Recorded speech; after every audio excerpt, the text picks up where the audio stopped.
പ്രിയ പ്രേക്ഷകർക്ക് സീരിയൽ ന്യൂസിലേക്ക് സ്വാഗതം. കൂടുതൽ സീരിയൽ ന്യൂസുകൾ അതിവേഗം ലഭിക്കുന്നതിനായി ഈ ചാനൽ സബ്സ്ക്രൈബ് ചെയ്യുക, ബെല്ലൈക്കൺ മറക്കാതെ ക്ലിക്ക് ചെയ്യുക.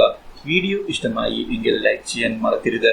നാമം ജപിക്കുന്ന വീട് എന്ന പരമ്പരയിൽ അപ്രതീക്ഷിതമായ ശരത്തിന്റെ വാക്കുകൾ നന്ദയെ ഞെട്ടിച്ചു കളഞ്ഞിരിക്കുകയാണ്.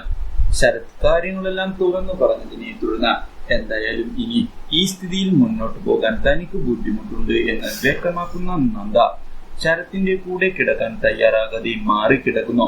എന്നാൽ ഇത് കാണുന്ന ശരത് എന്താണ് ചെയ്യേണ്ടത് എന്നറിയാതെ പകച്ചു പോവുകയും താൻ നന്ദയെ സംശയിച്ചത് തെറ്റായിപ്പോയി എന്ന് മനസ്സിലാക്കുകയും ചെയ്യുന്നു. പക്ഷേ ശരത്തിന്റെ വാക്കുകൾ കേട്ട നന്ദ തന്റെ ദേഷ്യം ശരത്തിന്റെ മുൻപാകെ പ്രകടിപ്പിക്കുകയും താൻ കുറച്ച് തീരുമാനങ്ങൾ എടുത്തിട്ടുണ്ട് എന്ന് വ്യക്തമാക്കുകയും ചെയ്യുന്നു. എന്നാൽ ഇതേ തുടർന്ന് ജിതേഷ് ദീപകിന്റെ വീട്ടിൽ ചെന്ന് താൻ എന്തായാലും ഇന്ന് ഇവിടെ തന്നെ കിടക്കുകയാണ് എന്ന് പറഞ്ഞതിനെ തുടർന്ന് അതിന് സമ്മതം നൽകാൻ ദീപകിന്റെ ആന്റി തയ്യാറാകാതെ ജിതേഷിനോട് പുറത്തു പോകാൻ പറയുകയും ചെയ്യുന്നു.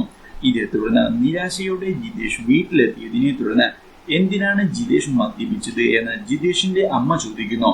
നന്ദയുടെ കുടുംബജീവിതം നാളത്തോടെ തകരുമെന്നും അതിന്റെ ആഘോഷമായിട്ടാണ് താൻ മദ്യപിച്ചത് എന്നും വ്യക്തമാക്കുന്ന ജിതേഷ് റൂമിലേക്ക് പോകുന്നു.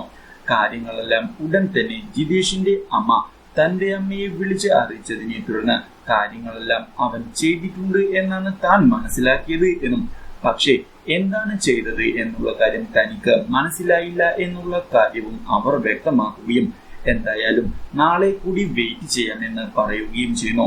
ഇതേ തുടർന്ന് പിറ്റേന്ന് നന്ദ ജിതേഷിനെ കാണുന്നതിനായി പോകാൻ തയ്യാറെടുക്കുന്നു. നന്ദയെ തടയുന്നതിനായി ശരത് ശ്രമിക്കുന്നുവെങ്കിലും തന്റെ ജീവിത പ്രശ്നമാണ് എന്നും ഇടപെടരുത് എന്നുമുള്ള കാര്യങ്ങൾ നന്ദ പറഞ്ഞതിനെ തുടർന്ന് ഇരുവരുടെയും ബഹളം കേട്ടുകൊണ്ട് അവിടേക്ക് സന്തോഷം റീനയും എത്തുന്നു.